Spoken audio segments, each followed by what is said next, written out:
Hola a todos, soy Odiseo Laertes, estrenándome en este formato audiovisual y lo voy a hacer rindiendo homenaje a Morin de Villefranche, astrólogo que tengo por principal referente y cuya obra considero con mucho la más valiosa de la historia de la astrología.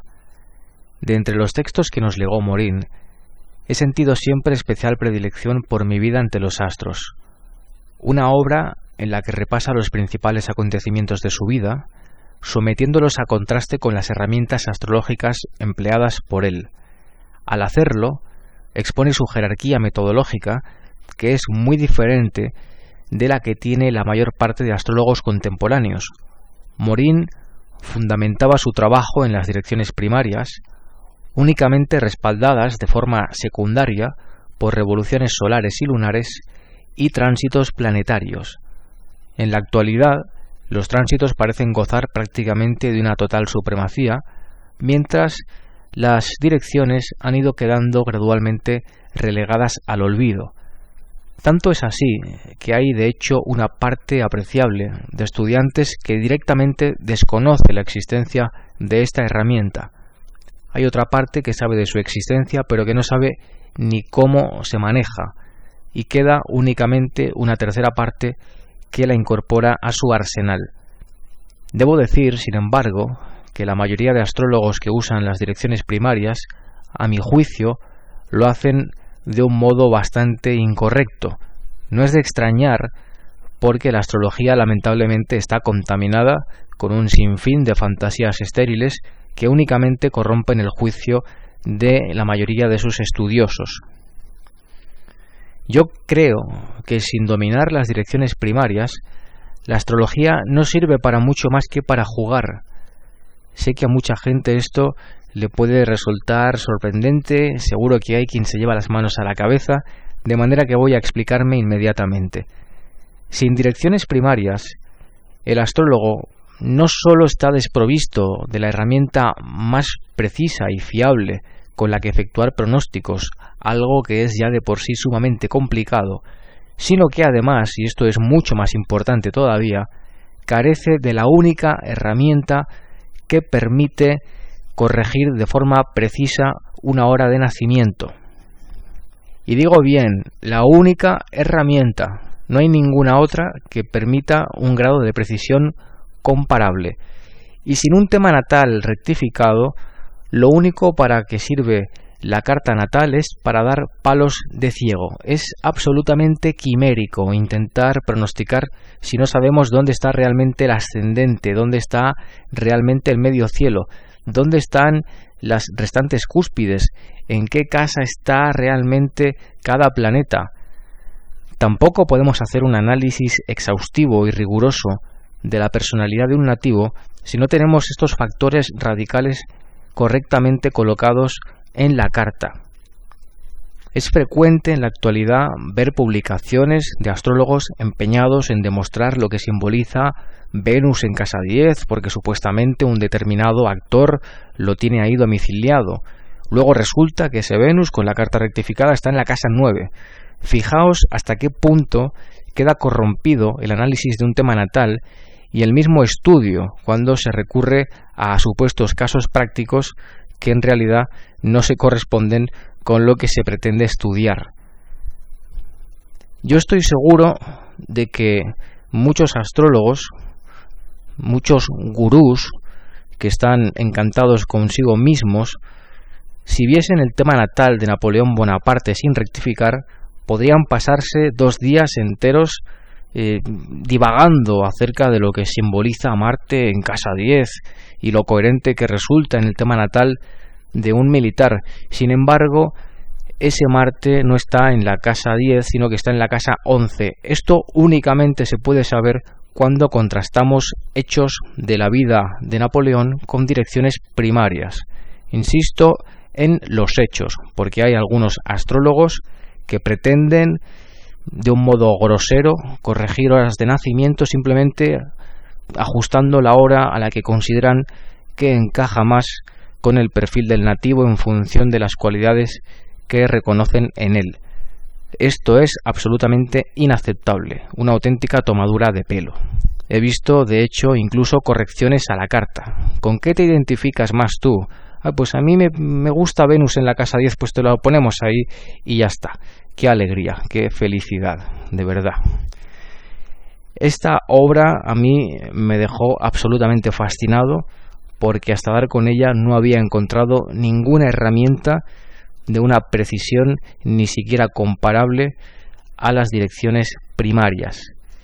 Me encantó, además, porque constituye un auténtico tratado práctico de astrología que creo que demuestra de forma incontestable su absoluta eficacia. A mí siempre me ha interesado muchísimo más el estudio de los hechos materiales, de los casos prácticos, que la pura teoría. La teoría astrológica es prácticamente inabarcable. Muchas veces está contaminada de fantasía y a menudo ya completamente desligada de la realidad. Un amigo mío, creo que con muy buen criterio, definió cierta vertiente de la astrología como un auténtico género literario que orbitaba en torno a sí mismo, es decir, que se miraba el ombligo únicamente, que solo tenía fines recreativos y que había perdido ya cualquier tipo de funcionalidad. Yo abomino de ese tipo de astrología que considero causante del desprestigio en el que se encuentra sumida, y opino que si queremos devolverle al menos una parte del crédito de que gozó en el pasado, los astrólogos debemos ser ante todo autocríticos. Tenemos que ser autoexigentes, rigurosos y no caer en la indulgencia.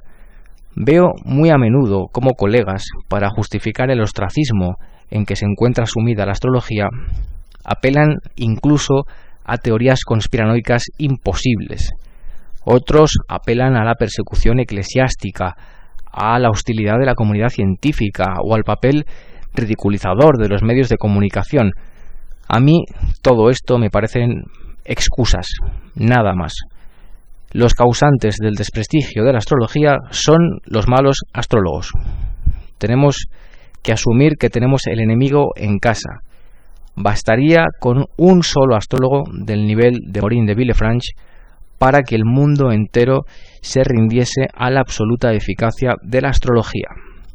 Gracias al uso de direcciones primarias, Morin de Villefranche fue capaz de pronosticar la muerte del favorito de Luis XIII por decapitación tras sentencia real. En el momento en que hizo ese pronóstico, causó risa, porque el favorito de Luis XIII se daba aires en Versalles y mandaba más que la propia reina, mientras todo el mundo la aplaudía.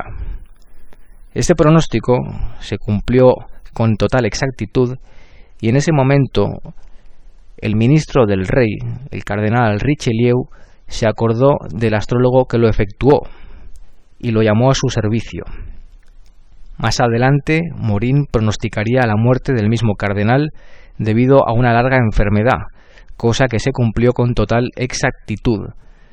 Este pronóstico, sin embargo, no resulta nada impresionante al lado de otros, como el que hizo acerca del rey Gustavo Adolfo II de Suecia, de quien dijo que moriría violentamente en el extranjero. Como así fue. He encontrado un texto del padre Feijó, que no es precisamente amante de la astrología, donde reconoce que Morin llegó a acertar con la semana exacta en que esto sucedió. Estos pronósticos a día de hoy parecen absolutamente impensables cuando la astrología está repleta de retórica hueca, de humo que envuelve la nada más absoluta.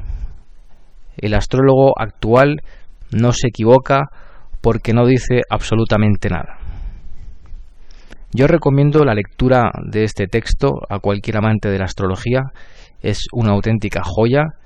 Su lectura además resulta bastante amena y es un texto relativamente breve. Esta traducción tiene únicamente 114 páginas, como aquí podemos ver.